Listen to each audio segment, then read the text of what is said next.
My name is Jose Herrera, and I am the director of Cruz Ambar AC here in San Luis, Colorado, Sonora. I'm going to give you guys a tour of a little bit of our equipment and what we work with. This ambulance is actually our chief's. He purchased it just because we didn't have one available to us. And we have the basics in this unit. It does what we need. It helps the community, and we get the job done. Okay, so let me ask you, you guys are a non-profit organization? That is correct. Most of the fuel and the consumables in these units are either purchased by me or the chief out of our pockets. Wow. Yes. Wow. So every time that you see us go by, that's basically us. Wow. The government does not help us in any way, shape, or form. We have asked for assistance at one point. They gave us a broken ambulance that we had to repair, and it's almost done. Sad. But at that time, you know, he said, you know what, let me just buy one because we're in need. Right. Let me show you a couple more of our units. Okay. This unit is the one that actually started the game. Oh, okay. This is what you started with. This is what we started with. This is a retired first responder unit from rural Metro here in Yuma, Arizona. Oh. He actually purchased this one out of his pocket as well. Wow. And once again, it's doing everything from the heart. From the heart. That's where it starts at, from the heart. If you're not doing it from the heart, it don't matter. It doesn't matter. So we actually conditioned it as an ambulance. Oh, wow. It has the gurney.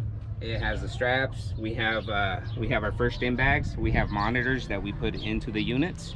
This unit is actually one of two that can go off-road. Okay. And being in San Luis, the sand, you know for a fact that it's all off-road here. Yeah, you definitely need it. So this is the one that started the everything here. We started the Cruz Ambar is a national, but everybody has their own entities within the states.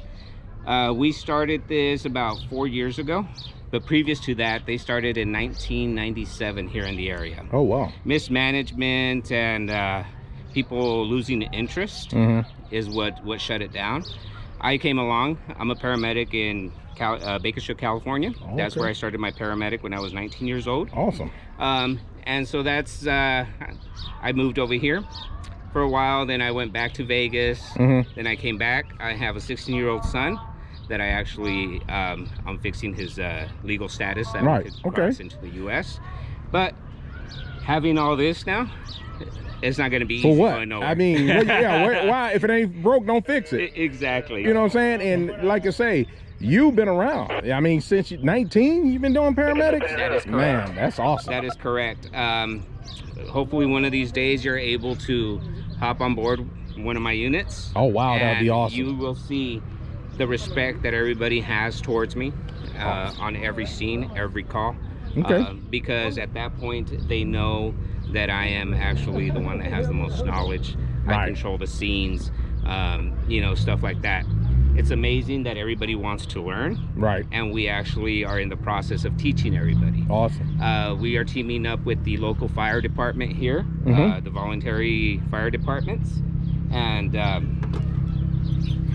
that's where we're headed at right now.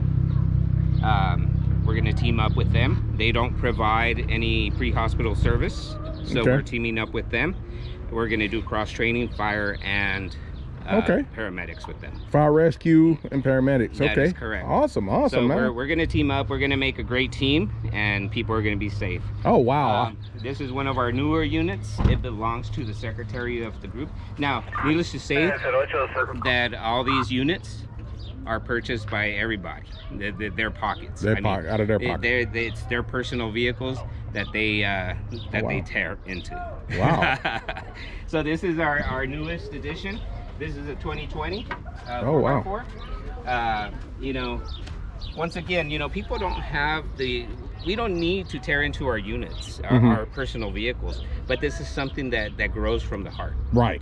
We love what we do, and this is just material. And see, I keep hearing you, and I understand you greatly, man, when you keep saying about from the heart. And a lot of people don't understand when you give something or you do something from the heart, it means a lot more than materialistic, or it don't have a value. It doesn't. It don't There's have no a value to it. No value. The only value that I get out of this, the only satisfaction I get out of this is after I save somebody, the thank you. Because you know why? It is a true thank you. Yes, sir. Unfortunately, some of us that can cross into the States, we see the abuse. We see the abuse that the system takes. And that's not abuse that people don't realize, that abuse affects your pocket. It affects my pocket. Why? Because those are tax dollars. Exactly. Here, there is no support. There's no tax. There's no tax. I mean, once again, all these units are fueled up by our pockets. Exactly. Sometimes you'll see us on the corner asking for, you know, a couple coins here and there. But at that point, it's hard. Because, you know, we don't get enough. I mean, just my vehicle. This is my unit over here. Oh, okay. The Tahoe. Okay. That is correct. It's fully outfitted. It is a PPV vehicle. I just purchased this one about 8 months ago. Oh. It's fully decked out. I bought it like this from one of the municipalities in Texas. Oh, wow. You can see radio scanners. Oh, wow. Look at here. Man. Yeah, that's what I'm talking about. Yeah. Yeah. You know, and this is just, it's all equipment, you know. My first in bag, my laptop if I need to go anywhere. Awesome. I can do work on the road. You know, I still have my regular job. And I'm getting close to retirement. Hey, kudos to you, brother. So, hey, where we going when you retire? Where we going? So, you know, back here, this is usually where my first in bag is, my uniforms, my oxygen, you know, part of the equipment, the radios. Nice uniform right there. Nice uniform. That's what I'm talking about. Squared away. The boom box, because that's enjoy. Hey, that's the enjoy when you ain't got nothing going on. I feel you. Your music. Yeah. So, you know, the thing about it is that sometimes this unit is the one that goes and picks up donations. Okay. If I get a call from Bakersfield, California, if I get a call from Phoenix, if I get a call from up in Oregon, I have to take off and go get that donation. Oh, okay. They're very scarce. Don't get me wrong. They're not flooding my phone with phone calls and text messages. Hey, we have this for you. But when there is something there, we do go get it, because it's valuable not only to us, but to the community. Every bit helps, bro. Like I was mentioning to you earlier, One World Medics actually donated to one Life Pack 12, a defibrillator and monitor. Oh, wow. And a Philips. We're talking about, we're talking anywhere from $2,000 to $5,000. Oh, well, I've seen that defibrillator over there on your table. Is that the one that they? Correct. Okay. That's a Life Pack 12. That's one that they donated to us, and you know, we're the only ones that have one right now here in San Luis. I was just about to say, I've been on a few calls with Cruz Rojo, Red Cross and stuff. And I didn't see any type of equipment like that, bro. Yeah, right now it's we're the only ones in San Luis that have defibrillators.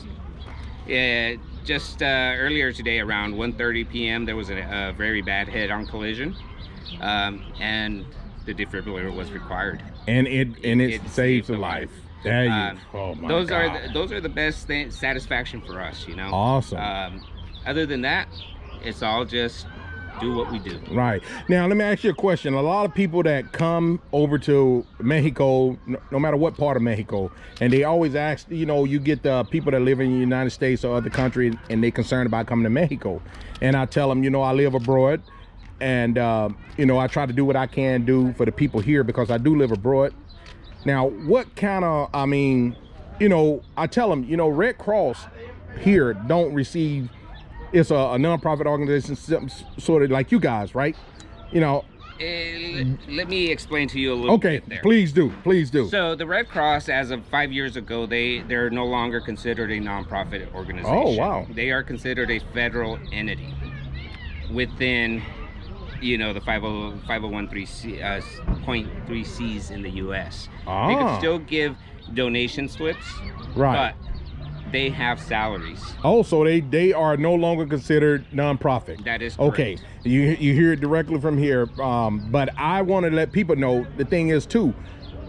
For example, if an American citizen come over here, say if he was in an accident, you guys got the call, you responded, and you guys and a family member or close relative say, hey, we want them to go across the border. Do you guys transport to the port of entry to connect with ambulance from the United States? That is correct. Within our radios, since I do have very close relationships with the Secretary of State in Phoenix or in Arizona, okay, and the Secretary of State here in Mexico, we have actually tied our radios together. Oh, wow. So therefore, if it's a person that has been injured critically, we have to stabilize them first at a hospital here. Once they're stable and we see that we can go ahead and hand it off, transform, okay, we can go across. Oh, okay. We do go across. So you actually take them across. I know Red Cross here just goes to the line. Yeah, we do just the same thing, the handoffs. Okay, handoff. But it has been required in some instances where units have to take them over to the park because of the helicopter. Right. And in some instances where their system is very lean, they have been able to take them all the way to the hospital. Oh, awesome, awesome.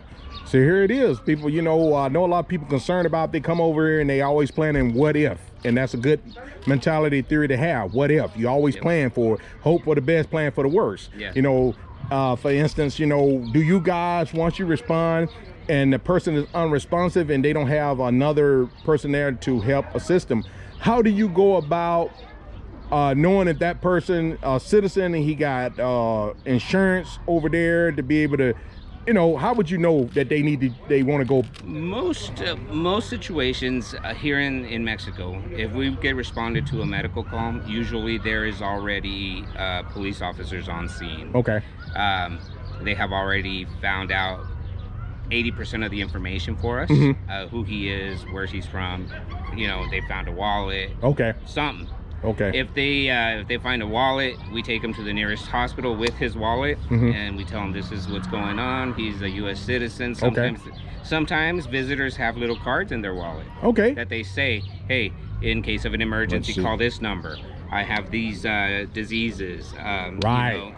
So do you advise that, is that an advice or recommendation that you advise people to do if you're visiting Mexico and you are a foreigner, to have some type of medical documentation, whether you're in the United States or in Mexico? Do you advise people to have that? Yes, I do.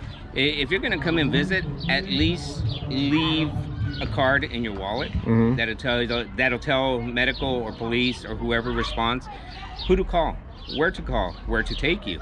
Any diseases that you may have. Blood type. Blood type. All right. Why? Because that helps us treat you better and do the appropriate treatment to take you either here in Mexico or out into the States. Wow, awesome. Yeah, that's very important. You know, like myself, for example, I'm a retired military Marine.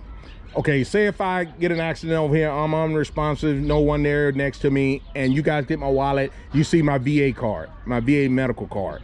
You guys, is that a big step, you know, to assist you guys? You know that I'm some type of affiliation with the military of the United States. That is correct. That's, you know, once again, we have a lot of people that work with us. We work with a lot of police officers in the U.S. Okay. I could simply make a phone call. Hey, I found this person unresponsive. This is the phone number, or this is his social, this is his name. Can you look him up? Let me know what's going on. Buenas tardes, nosotros somos del grupo Cruz Ambar de rescate y primeros auxilios, atención prehospitalaria. Para presentarle el desfibrilador es para atención, monitoreo de por ejemplo, monitoreo cardíaco. Cuenta con un manómetro. Esto es para tomar la presión. Okay. La presión, este es el oxímetro para tomar el pulso.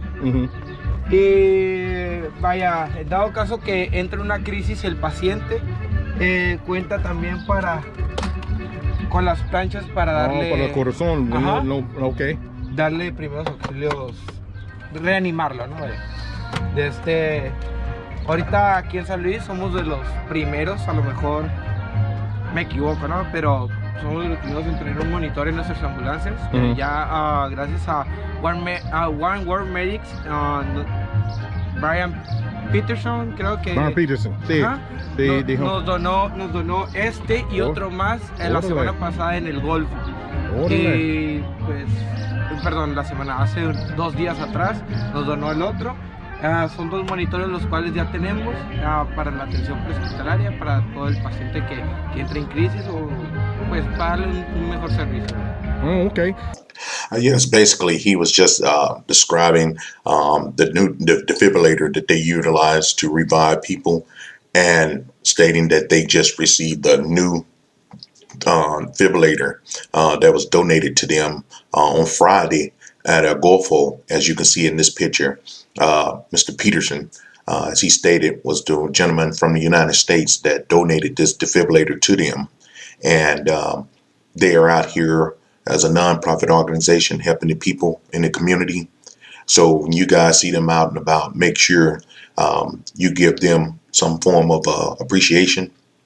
And also, if you can, please help donate and contribute to their great service that they provide to the community. I thank you for watching as always, and to the next one. Bye now. Peace. One love.